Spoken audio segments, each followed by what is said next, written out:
Hey sis, how's going? Ito, seryoso.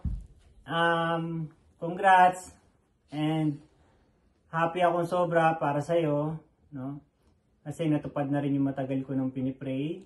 And siyempre pangarap para sa'yo. No? To you Lloyd, alagaan mo mabuti siyempre ang pamilya mo. And ngayon, sakal ka na. Okay? So, siyempre, pamilya ng siyempre priority natin. At sa pag-alis mo, sana makuha mo sila kaagad.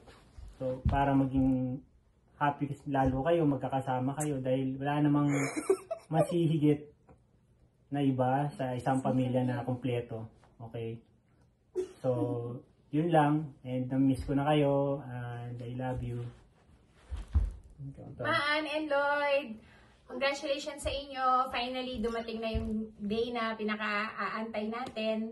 Wala man kami dyan to celebrate with you. Sobrang masaya kami para sa inyo kasi special date ninyo to.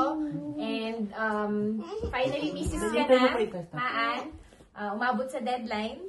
Kaya ulit, congratulations and best wishes! We love and miss you! Bye!